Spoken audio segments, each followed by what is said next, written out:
Assalamualaikum warahmatullahi wabarakatuh. Halo semuanya, apa kabar? Semoga kita semua selalu dalam keadaan sehat walafiat. Bertemu lagi dengan saya Fathatur Rizka Faula, atau kalian bisa memanggil saya Bu Rizka.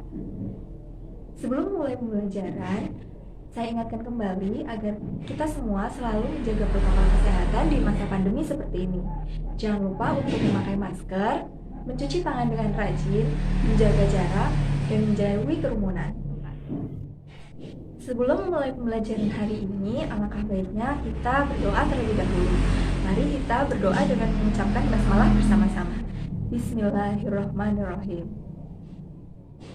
Pada kesempatan kali ini, saya akan menyampaikan materi tentang teks prosedur.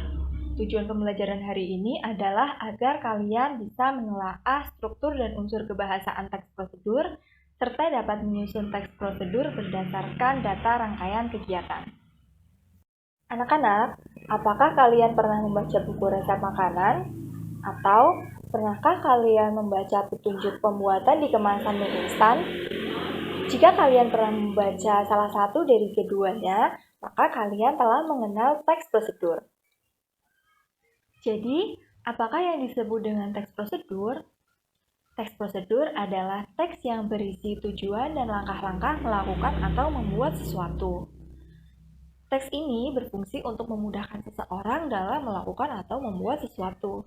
Jadi, seperti halnya dalam kemasan mie instan, jika kalian akan membuat mie instan, kemudian kalian membaca cara penyajian yang ada di dalam kemasannya, maka kalian akan lebih mudah dalam membuatnya. Teks prosedur dibedakan menjadi 3 jenis. Yang pertama yaitu teks yang berisi cara menggunakan alat, benda, atau perangkat lain yang sejenis. Misalnya, cara menggunakan komputer atau cara menggunakan blender. Yang kedua adalah teks yang berisi cara melakukan suatu aktivitas. Misalnya, cara melakukan kegiatan olahraga atau cara memperagakan tari tradisional. Kemudian, jenis teks yang ketiga adalah teks yang berisi cara membuat sesuatu. Misalnya, cara membuat serabi atau cara membuat batik. Dari ketiga jenis teks tersebut, terdapat satu persamaan dari ketiganya, yaitu judul dari masing-masing teks selalu diawali dengan kata cara. Berikut ini adalah contoh teks prosedur.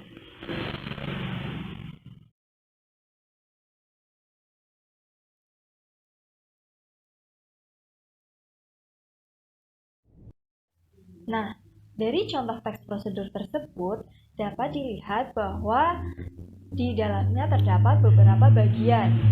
Nah, bagian-bagian dalam teks prosedur biasa disebut dengan struktur teks prosedur. Dalam teks prosedur terdapat 4 struktur, yaitu bagian pendahuluan atau pernyataan tujuan, kemudian alat dan bahan, kemudian langkah-langkah, dan yang terakhir yaitu penutup. Pada bagian pendahuluan atau pernyataan tujuan berisi tentang tujuan atau sesuatu yang akan dibuat atau sesuatu yang akan dilakukan.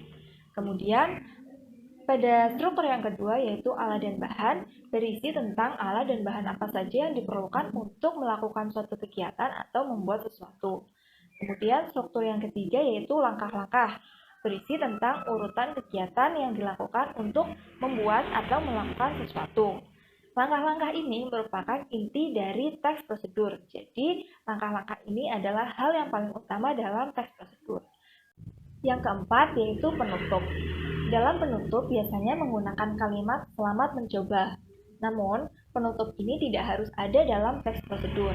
Jadi, dalam teks prosedur bisa terdapat 4 struktur yang mencakup pendahuluan atau pernyataan tujuan, alat dan bahan, langkah-langkah, dan penutup, atau hanya 3 struktur saja, yaitu pendahuluan, alat dan bahan, dan langkah-langkah. Yang paling penting adalah langkah-langkahnya, karena hal tersebut merupakan inti dari teks prosedur. Selanjutnya yaitu unsur kebahasaan teks prosedur. Teks prosedur menggunakan kebahasaan yang berbeda dengan teks-teks lain. Dalam teks prosedur terdapat 4 unsur kebahasaan yang digunakan. Yang pertama yaitu menggunakan kalimat perintah atau imperatif. Contohnya menggunakan partikel lah, dan diakhiri dengan tanda seru. Misalnya, periksalah atau buatlah. Kemudian, unsur kebahasaan yang kedua yaitu menggunakan konjungsi temporal. Contohnya menggunakan kata selanjutnya, setelahnya, kemudian, lalu, atau setelah itu. Biasanya, konjungsi temporal ini digunakan di bagian langkah-langkah. Kemudian yang ketiga yaitu menggunakan kata kerja material.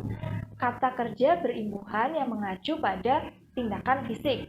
Contohnya, memasak, memasang, membuka, dan sebagainya. Kemudian unsur kebahasaan yang keempat yaitu menggunakan kata bilangan atau numeralia. Contohnya, menunjukkan urutan dalam melakukan suatu hal. Misalnya, ketiga, kedua, dan lain sebagainya. Biasanya digunakan juga dalam tahap langkah-langkah. Nah, anak-anak, kita telah selesai mempelajari materi tentang teks prosedur. Tadi kita sudah membahas tentang pengertian teks prosedur, jenis-jenis teks prosedur, struktur teks prosedur, dan unsur kebahasaan teks prosedur. Nah, dapat disimpulkan bahwa teks prosedur adalah teks yang berisi langkah-langkah atau tujuan dalam membuat atau melakukan sesuatu yang terdiri dari 4 struktur, yaitu pendahuluan atau pernyataan tujuan, ala dan bahan, langkah-langkah, dan penutup. Nah, bagaimana pembelajaran hari ini anak-anak? Apakah kalian bisa memahaminya? Semoga materi yang saya sampaikan dapat bermanfaat untuk kalian. Tugas untuk kalian di rumah adalah menyusun teks prosedur dari 3 jenis teks prosedur yang sudah saya jelaskan tadi. Kalian cukup membuat satu teks saja, kalian boleh memilih salah satu di antara 3 jenis teks prosedur tersebut. Nah, karena materi pembelajaran telah selesai, maka saya akhiri materi pembelajaran teks prosedur pada hari ini. Terima kasih banyak atas perhatian kalian, dan jangan lupa untuk selalu menjaga kesehatan walaupun kalian melakukan pembelajaran jarak jauh. Mohon maaf apabila ada banyak kesalahan dalam saya menyampaikan materi. Sampai jumpa lagi di pertemuan selanjutnya. Wassalamualaikum warahmatullahi wabarakatuh.